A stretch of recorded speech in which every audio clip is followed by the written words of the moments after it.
నమస్కారం అండి. SB news 9550కి స్వాగతం సుస్వాగతం.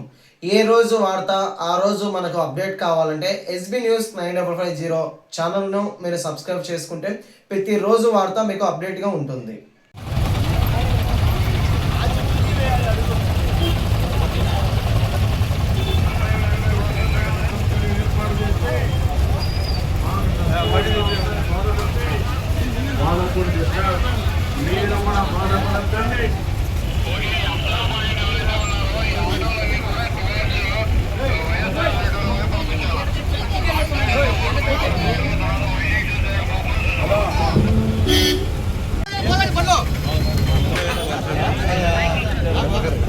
బాగుండాలని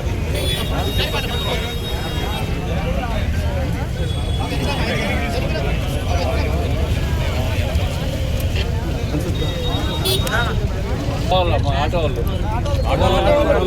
రామని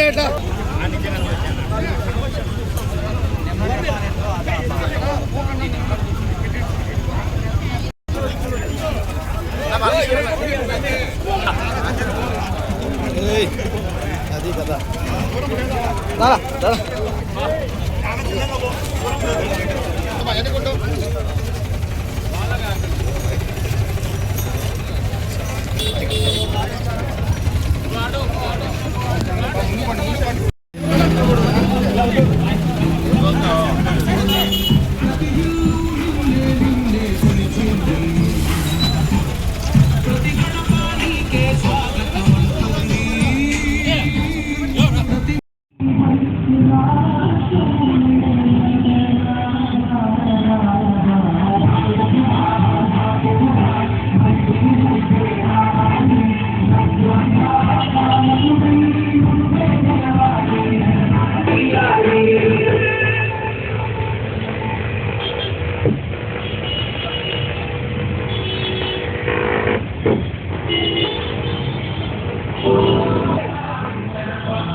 రాష్ట్ర ప్రభుత్వం ఎల్లప్పుడూ కష్టజీవుల పక్షాలను నిలుస్తూ వారి జీవితాలను మెరుగుపరిచే సంక్షేమ పథకాలు ప్రవేశపెడుతూ వస్తుంది.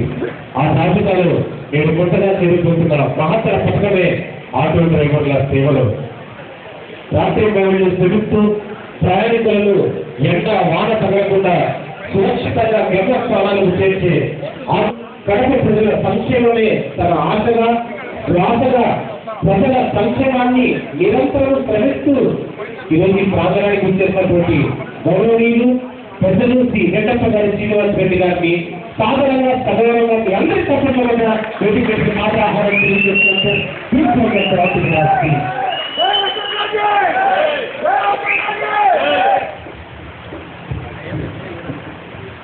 స్వాగతం సార్. అలాగే ఇలాంటి కార్యక్రమానికి ప్రత్యేక అతిథిగా ఒకసారికి ఈ ప్రాంగానికి వచ్చేసినటువంటి గౌరవనీయులు కడప నగర municipal commissioner CN Manoj Reddy గారిని సగౌరవంగా వేసుకుంటూ ఆహ్వానిస్తున్నారు. అలాగే ఇలాంటి జిల్లా అధ్యక్షులు శ్రీ సుబ్బారెడ్డి గారిని వేదికకి సాదరంగా ఆహ్వానిస్తున్నాం. అలాగే వారితో పాటు శ్రీ విశ్వ గారిని వేదికకి ఆహ్వానిస్తున్నాము. కోఆర్డినేటర్ గారు జనసేన అలా సగౌరవంగా సూర్యనారాయణ గారిని వేదిక సెకండ్ వార్డ్ కౌన్సిలర్ సుబ్బారెడ్డి గారిని వేదికకి ఆహ్వానిస్తున్నాం. అలాగే గోవర్ధన్ రెడ్డి గారు శ్రీ గోవర్ధన్ రెడ్డి గారిని సగౌరవంగా వేదికకి ఆహ్వానిస్తున్నాం సార్. వారితో పాటు శ్రీ హరిప్రసాద్ గారిని వేదికకి సాదరంగా ఆహ్వానిస్తున్నాము. అలాగే ఎంబీఐ శ్రీ విజయ భాస్కర్ గారిని కూడా వేదికకి సగౌరవ ప్రభుత్వం ఆటో డ్రైవర్ల సేవలో అదే వాహనమైనటువంటి పథకానికి రాష్ట్ర వ్యాప్తంగా ప్రారంభించబోతుంటే ఈరోజు మనము ఆటో డ్రైవర్ల సేవలో అనే ఈ కార్యక్రమాన్ని పూర్వకం తెలియజేస్తున్నాం.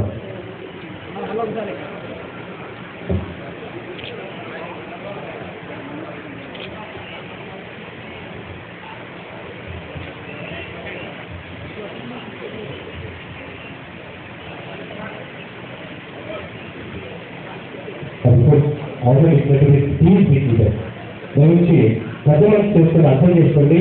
ఇది మన కార్యక్రమము రోడ్డు మీద ప్రజల్ని గౌరవిస్తూ అలాగే ఇలాంటి కార్యక్రమాన్ని గౌరవిస్తూ మనందరం కూడా మనకు ఏర్పాటు చేసిన కూర్చొని ఎదుగుతున్నాం. ఇలాంటి కార్యక్రమాన్ని ఆశ్రమంతో వీక్షించి విజయవంతం చేద్దాం. విశిష్ట అతిథులు ఇలాంటి కార్యక్రమాన్ని వాంఛనగా మంచి మనసుతో ప్రారంభించారు. వారి దీవెనలు మీ అందరి మీద వెలవెలలా ఉంటాయని ఆశిస్తున్నారు. మన రాష్ట్రం మొత్తంలో కూడా సుమారు 3 లక్షల మందికి 430 కోట్ల పైసలకు మాటే. అదేవిధంగా మన డిస్ట్రిక్ట్లో కూడా సుమారుగా ఒక 11,000 మందికి 17 కోట్ల వ్యయంతో ఇవ్వడం జరుగుతూ ఉంది. మన కడప కాన్స్టిట్యున్సీనే తీసుకుంటే 2,800 మెంబర్స్ 2,800 మంది దాకా ఉన్నారు. 4,25,00,000 వరకు కూడా ప్రభుత్వం వ్యయం చేస్తూ ఆటో డ్రైవర్ల సంక్షేమం కోసం దీన్ని చేయడం జరుగుతూ ఉంది. దీన్ని అందరూ కూడా సద్వినియోగపరచుకొని ఈ వస్తున్నటువంటి ఈ అమౌంట్ని మీ యొక్క లైవ్లీహుడ్ పెరిగే విధంగా, అంటే మీ జీవనోపాధి పెరిగే విధంగా ఉండడానికి ఉపయోగించుకొని ఇంకా ముందుకు ఎదగాలని ఒక కోరిక ప్రభుత్వానికి ఉంది. దాన్ని మీరందరూ కూడా నెరవేర్చాలని కోరుకుంటూ ఉన్నాను. అదేవిధంగా ఇక్కడ ఇలాగా మీరు ఇస్తున్నటువంటి సేవలను అదేవిధంగా కొనసాగించాలని కూడా కోరుకుంటూ ఇక్కడికి వచ్చిన వాళ్ళందరికీ కూడా మరొకసారి ధన్యవాదాలు తెలియజేస్తూ సెలవు తీసుకుంటున్నాను. మనకి తదుపరి మన వేదిక మీద ఉన్న వాళ్ళందరూ కూడా మాట్లాడుతూ అదేవిధంగా అయిన తర్వాత మన గౌరవ ముఖ్యమంత్రి వర్యులు నిర్వహిస్తున్నటువంటి కార్యక్రమం ఇదే కార్యక్రమాన్ని విజయవాడలో జరుపుతూ ఉన్నారు. దాన్ని కూడా మనం వీక్షించబోతున్నాం 12 గంటల నుండి కూడా. ఈ లోపల మనము మెగా సెట్ అందుకోవడం కానీ ఆటో డ్రైవర్లు అదేవిధంగా ఇక్కడ ఉన్నటువంటి పెద్దలు మాట్లాడడం కానీ అన్ని కూడా జరుగుతుంది. అందరూ కూడా సమన్వయంతో ఉండాలని కూడా కోరుకుంటున్నాము. ధన్యవాదాలు. లోపల పెట్టుకుంటే ఆర్టీసీ అధికారులు బయటికి పోమంటారు, బయట పెట్టుకుంటే పోలీసు వాళ్ళు వెళ్ళిపోమంటారు. మరి మీరు ఎట్లా బతకాలా అని చెప్పిన ఏ విధంగా మీరు వృత్తి చేయాలా? అప్పుడే చెప్పిన ట్రాఫిక్ వాళ్ళకి ఆర్టీసీ వాళ్ళకి బస్ స్టాండ్ లోపల వెళ్ళి స్థలం ఇవ్వండి. బస్ స్టాండ్ లోపల మీరందరూ కూడా ఏ ఇబ్బంది లేకుండా ఉండాలా లేదా? ఇంతకుముందు కూడా అనేక సందర్భాల్లో వచ్చినప్పుడు కూడా మాట్లాడినా అనవసరంగా వీళ్ళ జోలికి పోవద్దండి. నేను ఈ ఓపెన్ వేదిక మీద చెప్తా ఉంటా, ఎవరైనా డబ్బులు అడిగితే మిమ్మల్ని ₹1 కాక పోలీసు వాళ్ళ దగ్గర చెప్తున్నాడు, పోలీసు వాళ్ళ దగ్గర ట్రాఫిక్ వైలేషన్ అయితే ఫోటో తీసి చలాన్ పడుతుంటారు. మీరు కూడా అదే పని చేయండి. ట్రాన్స్పోర్ట్ వాళ్ళు పోలీసు వాళ్ళు డబ్బు అడిగితే మీరు కూడా పక్కన మీరేం చేస్తారంటే వైలేషన్ చేస్తారు, వాళ్ళకి ఛాన్స్ దొరుకుతుంది. ₹1000 పైన పోతా అంటారు, 1000 కంటే 100 మేలుపోతారు. ఎందుకు? చట్టాలను గౌరవించండి, క్రమశిక్షణ పాటించండి. మీకు ప్రభుత్వం మీ కష్టాలు గుర్తించే కదా ₹15,000 ఇస్తాం. ఇంత కష్టపడి మీరు సంపాదించుకుంటా 15